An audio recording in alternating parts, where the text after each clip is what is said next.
Alright guys, we are back today with the 2004 Mazda 3 I bought a few weeks ago. I've been driving it for a few weeks, put a few thousand miles on it, and got it all cleaned up. And this is the farewell video. We're getting rid of it, and I never planned on keeping it long term. As you can see, it's snowy out, it's frozen, so excuse the noise here.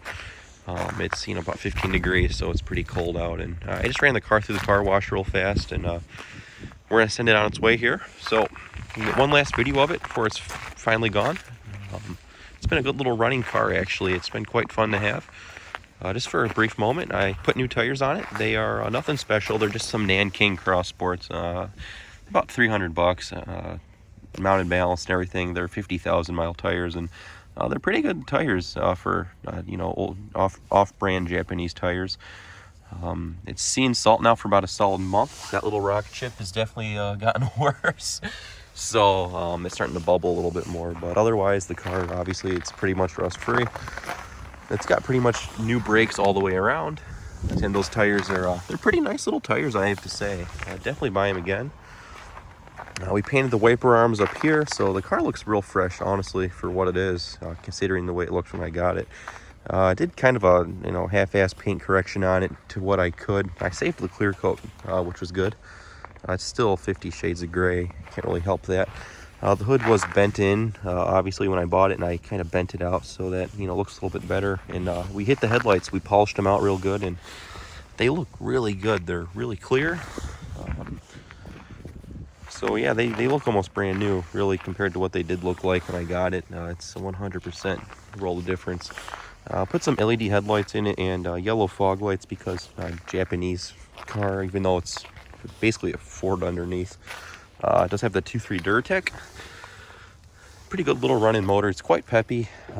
Obviously, it's a 4-cylinder, 4-speed, so it's not going to blow you away. But looking at it down here, some of the paint, this was kind of chipped when I bought it, but again, that salt is kind of just eating away at that Japanese metal there. So these older Japanese cars never held up to corrosion all that great. But we'll get out here again.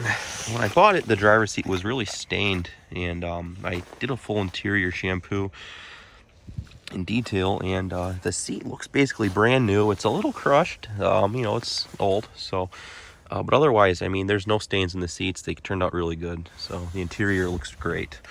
As far as I could really save it, obviously the carpet's kind of destroyed down here, but I'll show you the other side. Step on in now. When the steering wheel was replaced, I bought a new one on eBay for 30 bucks. This was a really good find here. So this feels a lot better to drive with instead of that other one that was kind of like destroyed by the sun and makeup and whatnot. So we'll start it up. As you can hear the 2.3 start up there. Final mileage for this video and car in my ownership is going to be right around 122.5. So I say 3,000 miles I put on it, give or take, in the span of maybe 2 weeks. So not a bad little runner. We got about, I don't know, I think we got about 23 average, which is pretty bad for a 4-cylinder, but it's, all things considering, it sees over 80 miles an hour daily, so it's hard to complain, really. So we have a 4-speed automatic. This Pioneer that came with it, I put a phone mount here. Unfortunately, I'm not going to be able to use this again, but I do have another one. Single zone climate. Heat works pretty good for what it is. Defrost, AC, all that stuff does work. Again, 4-speed automatic. And e-brake does work, so you can kind of do some power slides around the parking lot if you wanted to. I have a little Sirius XM tuner right here just for the fact that I like to have the satellite radio capabilities, and I do have a subscription still, so I did run the antenna through there up to the dashboard. It doesn't look the best, but it serves its purpose. So console right here, some cup holder storage, as you can see, just a little flap and some more storage down there. And the floor mats, Mazda underneath. I'll take these mats with me when I get rid of the car, but the carpets came out really good. So just center consoles, dual center consoles actually, so that's pretty neat. Again, passenger seat came out good. It's a little dirty just from daily driving it. Headliner, it's pretty clean. I never touched that, but these little clips are broken for the visors, but that's to be expected. So yeah, we'll jump out. I need to take the key with me to get into the trunk, so I'll grab that and we'll do a little rev. So not a bad little motor to live with day to day. Nothing bad to say about it, really. So turn on the headlights as well with the fogs. Pull the hood right here, and gas pop, and then the trunk pop doesn't seem to work. I think the cable came undone, so not again. That's why I needed the key to get into it.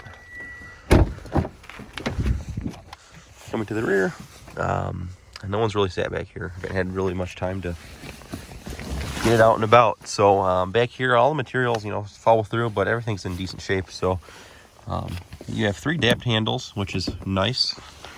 Not a whole lot of legroom, as you can see. So, but I did do the back as well. I took the seat out and again did another full detail back here, and really wasn't all that dirty, but it needed a good clean. So there it is.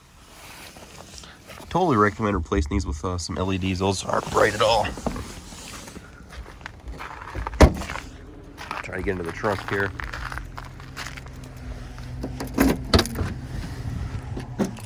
So coming into the trunk, I kind of cleaned that out as well. Needed a good cleaning. I threw some jumper cables and a 4-way crossbar back here in case I got a flat. And this cover never fit for the spare tire. We're missing the little clip, so it is there though. And the car came with this custom built sub box, so I utilized that. We spray painted the box up and got it all wired in. It came with this crappy Boss sub, but I used it. So and I ended up buying this Rockford Fosgate subwoofer. It's a 12-inch, and it sounds really good. As you can see, there's some moisture back here. There's some frost on the subwoofer, so I will be taking this whole component with me when I get rid of the car. I could definitely use this box in another application down the road. It's a custom trunk sedan molded woofer box. So anyhow, we did wire it all up, reran the wires, and looks real good. So no real corrosion on it just yet. There's the underbody, real clean. I did the rear struts on it as well, so it rides a lot better with the rear struts on it, or shocks. You don't have struts in the back, but did the rear shocks on it, so it rides a lot better. And when I bought the car, the previous owner had some subwoofer wiring that was kind of just sitting under the seat, and got rid of that and got rid of it completely and ran it through the pillars there, and did a real we just cleaned up the previous owner's mess. And so yeah, guys.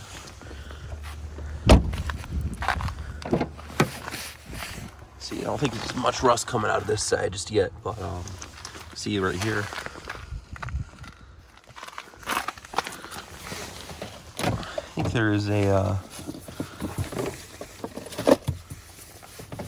all the manuals are in this box. I showed it in the last video, so I'm not gonna waste time on that.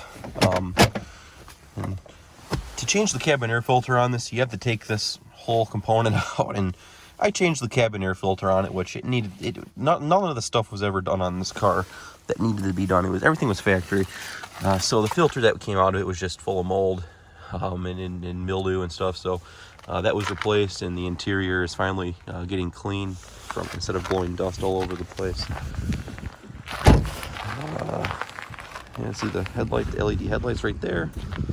And the little fog lights. It's kind of a nice little JDM touch, if you will. And it needed new headlights anyhow. So under the hood there, you see the subwoofer wiring right there. We just hooked that back up. And you hear the little. So anyhow, guys, you can hear the fans back there behind the lights going for the LEDs, and yeah, there's the 2.3 liter Duratec. So yeah. Give it a quick one more startup and walk around. Yes, that's the most obnoxious dinger, though. That's one thing that gets old fast. So starting it up, as you see one last time, 122,000 miles. The heat is working pretty good right now, so I'll get the moonroof up here. Another quick rev. From the headlights.